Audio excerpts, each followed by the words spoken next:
Neutral Zone. I'm your host, Danny Lacrosse, and it's December. The holidays are in session, and the Bruins looking like they're having a tough time on the ice right now. But we got James Quinn and Mike Payne back with us. So, guys, since we last met, what's going on with the Boston Bruins? The offense is not looking too good. Defense looks okay. David Pastrnak, the leading goal scorer. Most assists is Brad Marchand. What do you think these guys have to do to get out of this funk that they're in right now? Well, the first line's been the best line in hockey. Pastrnak, Marchand, and Bergeron. Today, though, that it looks like David Backes will actually be replacing Pastrnak on that line. I think that's an attempt for Pastrnak to play with Krejci to get Krejci going because his production's been down.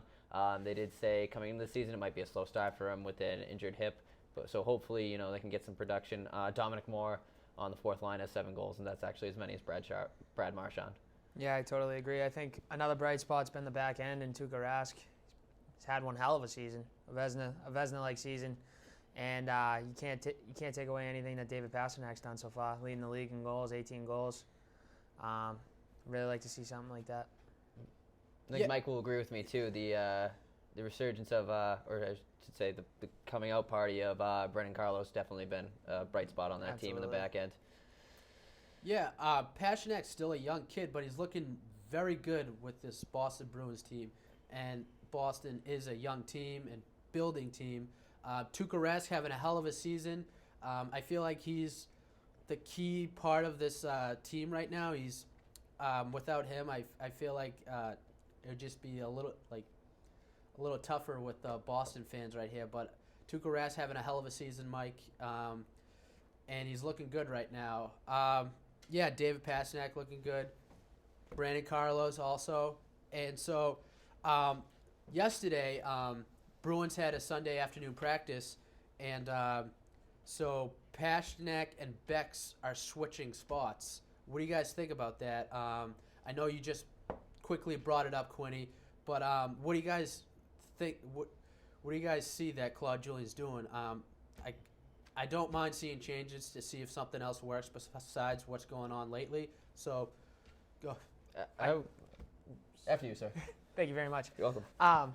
I think Claude Julien said it before that all the production's coming out of that top line, and you have to do something, mix it up to get more production out of the lines, even if it just gets, like Quinn said earlier, it gets David Krejci going, something, because it's been you can't rely on one line, and for years the Bruins have had success because they've been able to rotate 4 lines better than any team, and I think that's what he's trying to do. He's trying to get them going.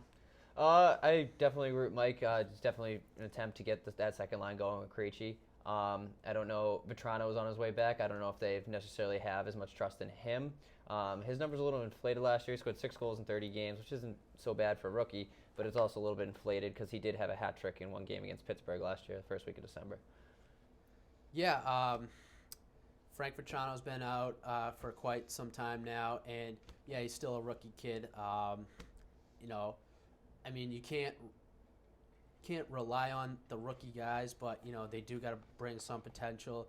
And I also think that Claude Julien should switch it up. Change is not a bad thing. Play around with the lines, and also defense is not looking too bad, but I'm still a little worried about Krug. He's I actually went to the game on Black Friday when they played. Who did they play? Carolina. Carolina Hurricanes. They didn't win that one, but they won the next time they played them.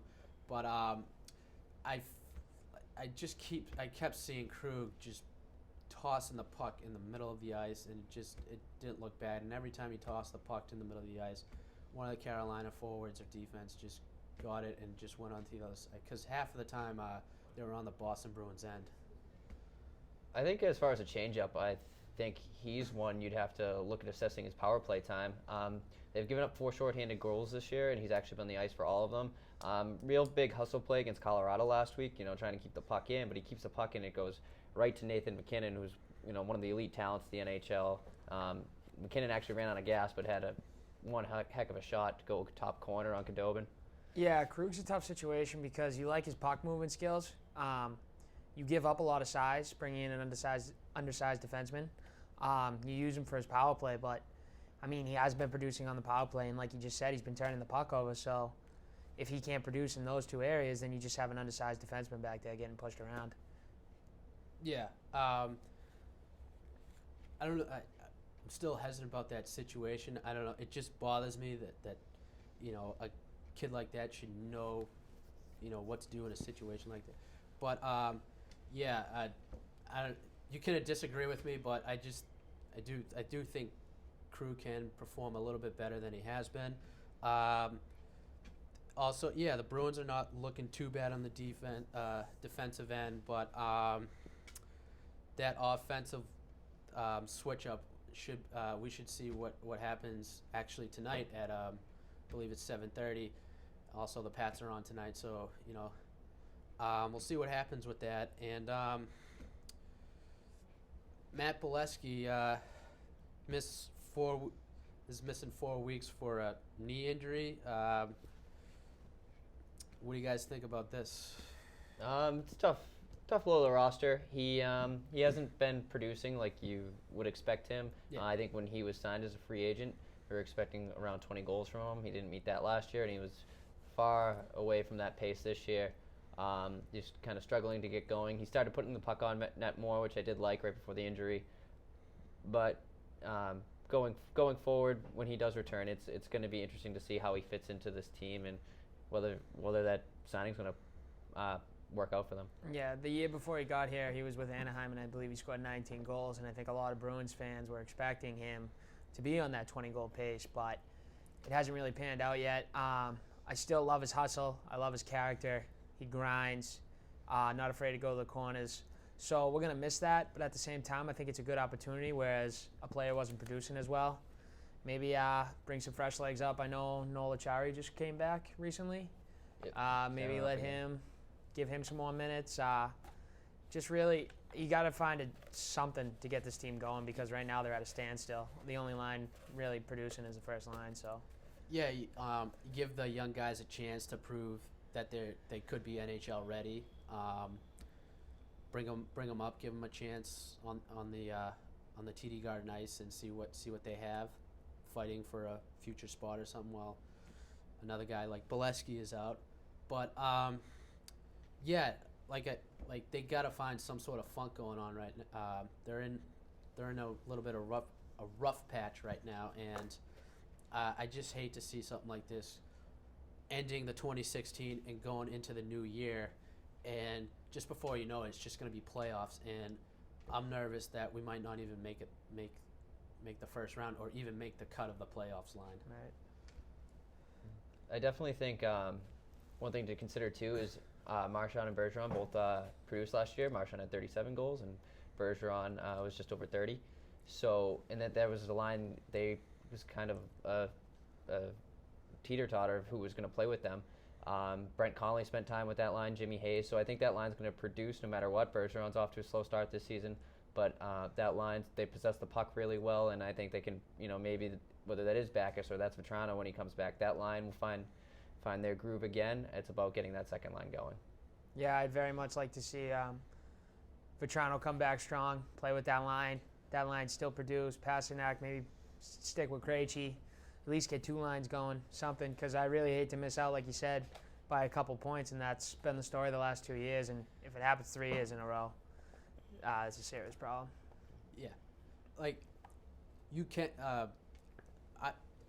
I think that like players like Brad Marchand and David Krejci, I feel like I know Brad Marchand's leading in assists, but like when he's on a hot streak, he's on a hot streak. But then once in a while he finds that cold streak, and it just Right, very streaky player. I agree. Yeah, it feels like it's tough to get back sometimes, and I'm not too sure with Krejci, but I feel like he's in that sort of same place. Do you guys agree with me? I know, Payne, you agree with me with Brad Marchand. Yeah, I absolutely agree with David Krejci. He's a big time player. His numbers when he's in the playoffs, he's a totally different player. I hate to say he takes nights off, but it almost feels that way where he goes on streaks. I feel like one goal will get him going, though. That's the thing. He just needs one to get going. I think you should watch Marchand in the coming games. He scored a dirty goal in front of the net against Toronto on Saturday. He's actually up to 8. I said 7 earlier. So maybe this will be the start of him producing more in the goal scoring department.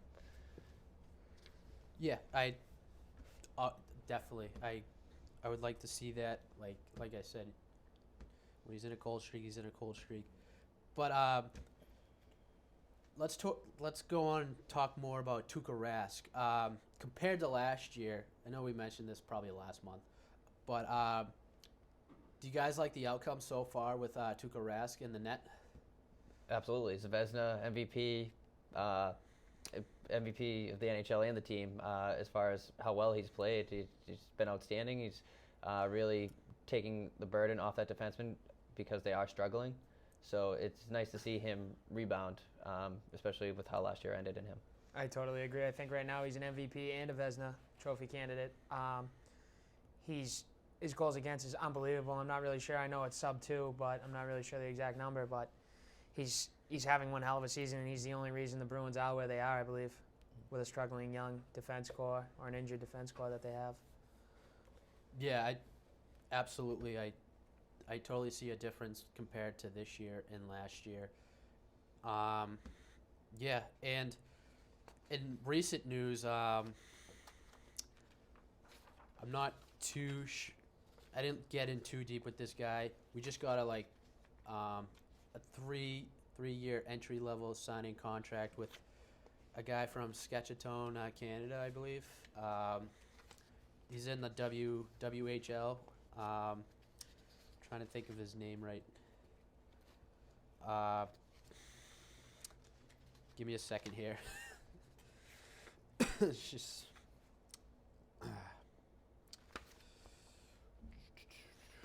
Anyways, yeah, we got a new young player. Entry level contract. I'll find it later. But anyways, going around the NHL, Flyers had an 8-game winning streak. What do you guys think about that, Philadelphia Flyers? They got a strong young team. You can't help but like Claude Giroux as a player. He's gritty, scores goals, sets up his teammates well. Wayne Simmons is having one of the best goal-scoring seasons of his career. I like the way he plays. I think he would look awesome in black and gold.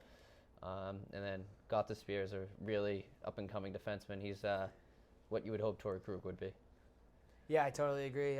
They're a gritty team. There's something that the Bruins aren't, and what the Bruins need to find right now. They need to find grit and passion, because some of the nights you watch the Bruins and they just have nothing. Like, I believe last night, last game I was watching, David Krejci took a shot, or Bergeron took a shot. Bergeron, and like where was David Backes to be found? Where was anybody to be found? Like these are your key players, like your star players. You need to stand up, and there's just no grit at all. Oh, by the way, I found that guy while you were talking about Philly. Jesse Gabriel signed to an entry level contract with the Bruins on December 11th. General Manager Don Sweeney announced that. It's a 3-year level contract. Like I mentioned, he's in the WHL for the past 2 years. Plays for the Prince George Cougars. Leading goal scorer with 11 goals, 19 assists, and 30 game points from Saskatchewan, Canada, a native. And he was 105 overall picked in the 2015 draft. So yeah, just brought that up real quick. And yes, Mike, I totally agree. Where was Bex, Bolesky, and all of them when they played Philly a couple of nights ago? Also, the power play is changing up a little bit. What do you guys think about that? I also read that yesterday while their Bruins were at practice Sunday afternoon. I don't know how you don't have David Pastrnak on the first power play unit. That just baffles me. Yeah, I think he got switched. Yeah, so I like that change, but I'm a little discouraged at how many games it took for him to actually get moved up to that first unit. You're the leading scorer in the NHL, and you're not on the first unit. I think his numbers could be even higher if he had been given that shot from the beginning. Totally agree. The power play has been atrocious in my opinion. I think they rank like 30th out of 32 teams. It's about time changes. Changes had to be made, and it's about time changes were made. And I totally agree. Pasternak 18 goals, and he's not even on the ice. That just can't happen. Yeah, they'll put Jimmy Hayes out there with a second unit. And, Yeah. I don't know. They get all Hometown passers on that discount. first unit. That's what I don't understand is Jimmy Hayes on the second unit. Yeah. He's only got 1 goal this season, right? That was against Tampa Bay. He's a good dump and change player. Quick 30 and off, Jimmy. Good old native Jimmy Hayes. But anyways, yeah. So yes, some little changes. Quinny, I agree with you. Why did it take so long? Why did it take it all the way to December to change that power play lineup? Especially with David Pasternak in a season he's having so far, helping the Boston Bruins get some victories in, along with Tuukka Rask defending those goals. If we didn't have Tuukka and if we didn't have talent like Pasternak, I feel like we would be in a tougher spot right now. But we still need to pick it up and get maybe have a new year resolution where the Bruins come out in a good season for the 2017. I'm not opposed to them putting 5 forwards on the ice in that first power play unit. If you came out with Pasternak and Marchand on the wings, you had Bergeron playing the point, but you have him taking face-offs. Have David Backes out there in front of the net, and you had Krejci on the other point. Why not? See if it rolls. It worked for Pittsburgh for a long time, putting your best 5 players on the ice. I like to see what that unit could do. I don't think Claude would ever go to that drastic of a measure as a defensive first coach, but why not take chances? I was just going to say, I love the idea, but Claude Julien would never stand for it. And the defensive mind coach. Claude Julien's in his 10th season with the Bruins organization, and with these young elite players, it just baffles me that it's taken him this long to find that funk of what players work with each other and what players don't work with each other, and he's still experimenting with it. Personally, I thought that Claude Julien's time was up the end of last season, but who am I to say? I'm just a sports broadcaster that is sharing his opinion. But you guys can totally disagree with me. I've been very for firing Claude for a long time, as you know now. Yeah. So I mean, I don't like making a coaching change mid-season. They're in a playoff spot right now. Let them ride it out. No, and there's no more chances after this year, though. I agree with you. I don't think we should get a new coach in the middle of the season. It worked last year, though, with Pittsburgh. Mike Sullivan came in first week of December. Stanley Cup. Yeah, and then They came out with it does work. I'm just they come out with the fan. Stanley Cup. Well, they got players like Sidney Crosby, Malkin. They had those guys for a long Rookie time. goaltender. Yeah. I don't know. There's something to be said about that. But there's no I in team, so you can't just depend on a great Canadian. There's an I in win. There is an I in win. Now, 2017 Winter Classics is just around the corner. St. Louis Blues play the Chicago Blackhawks, and I'm more excited about the alumni game than the actual game right now. If you look at the roster, and Bridgestone is also their sponsors. I know it's not Bruins, but you guys a little bit excited to watch it. Start of the new year. Absolutely. So I like the outdoor games. I think it's great for the league. I'm also excited about the alumni game. I like the way St. Louis's roster looks with Keith Tkachuk, Wayne Gretzky, Adam Oates, I believe, is on that team too. Is that correct? St. Louis. I saw an Oates. I believe Adam Oates is on that team too. And on Chicago, I'm pretty pumped about Jack O'Callahan. I have not heard that name in a real long time. Yeah. OC lacing him up. Another one more Massachusetts time, guy's on that roster too, Brian Noonan. Brian. Sounds like Danny Noonan. Yeah. Noonan. But I'm not familiar with it. What a Stanley Cup with the Rangers. And Mark Messier led team in the early 90s. But the great one, Wayne Gretzky, I'm so pumped for it. Yeah, it's kind of funny that they picked him to be on the alumni roster, considering he played half a season there over the 20-year career. You get a he player had. like that, if he even looked at that jersey, he's in my alumni game. He's captain for that half season. Yeah.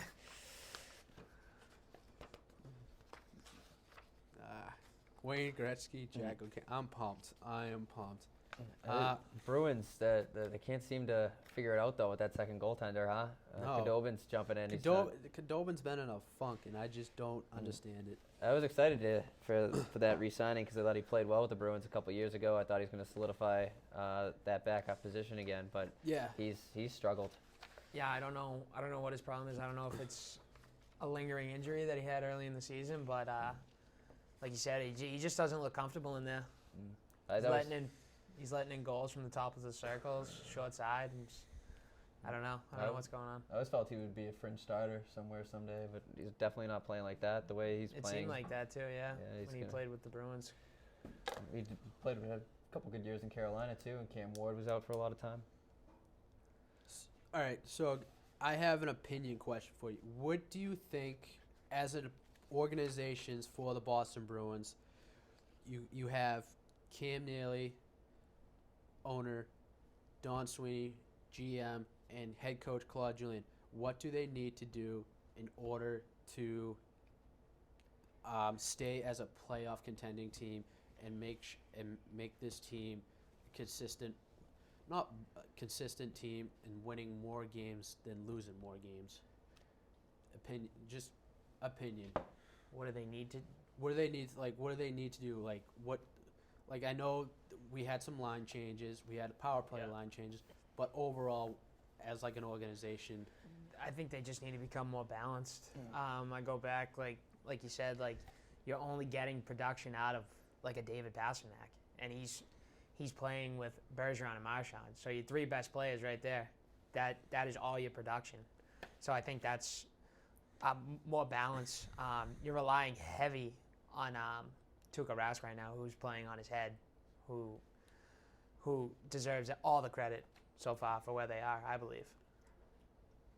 I agree with the Tuukka Rask. You need him to keep up the pace of play, but you also need to add another defenseman. That defensive core right now is not going to get you into the playoffs. They need a top four guy. I think you got to do that. You got to move young guys. You got to move draft picks for when the Bruins were good for the past number of years, and they were making the playoffs every year. And they talked about how good this farm system was, and they held on to those assets, and a lot of those assets did not work out. So why not take your chances with the assets you do have now and move them? If they end up, working out down the road for another team, so be it. But I think you need to take that chance when you have players in their prime like Bergeron, Backes, Marchand, Pasternak's coming along. What's scary about him is I think he's still a few years away from his prime, but that's what they need to do. They need to make some roster adjustments. They need to take some chances. If I can go on top of that, so to evaluate your assets, I think your assets need to play. So I think you need to take a risk. They need to take a risk with the defensive core. So as you have an Adam McQuaid out there who's playing to his potential already, he's not going to get any better. I think you could bring up a younger player to play those minutes. That way you can evaluate.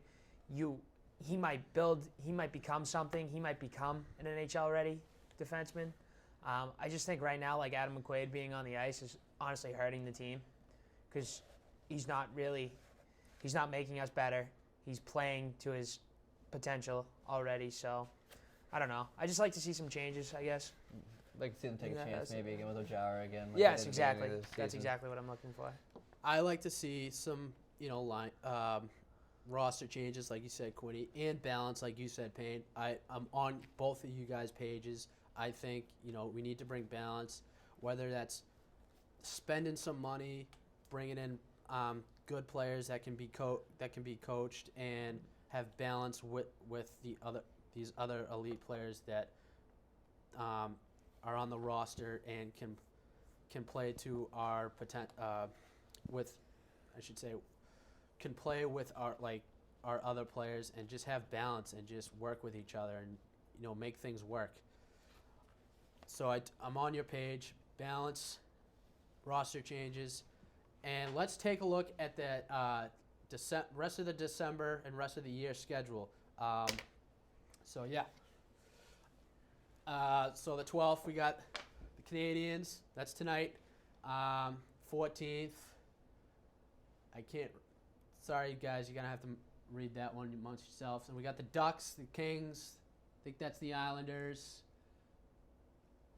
I believe that 14th game is Penguins. Penguins. On the All road. right, that's what I Good thought. stretch of games coming up this week. 23rd, third is the Hurricanes, and I believe there's 2 more games before the new year. So that's pretty much the rest of the year. Guys, I got a little Christmas gift for you. So the Neutral Zone co-host, my director already has one. We got ourselves some official pullover. So yeah, we're gonna be official now. So Payne, there you go. Merry Thank Christmas. you very much. Appreciate it. Quinny, there you go. Wear it with pride. Absolutely. What is so- that? It's nice. So that very pretty much nice. wraps it up. I would like to give a shout out to my buddy who's Red Evans Band. He's the drummer. Mostly playing the South Shore, Marshfield, Plymouth. They sometimes come to Boston. So yeah, check them out. Check Red Evans out. Got you your shout out, Jesse. So guys, enjoy your Christmas. Happy holidays. Have a wicked awesome week. Wicked awesome weekend. Merry Christmas. Go Pats, and especially go Bruins. Go Bees. Walk in the Bees game, all I see is black and yellow, black and yellow, black and yellow, black and yellow. Yeah, my hat's blue and red, but my jersey's all black and yellow, black and yellow, black and yellow, black and yellow. I'm from a town where it's sports over everything. Black and yellow, black and yellow, black and yellow.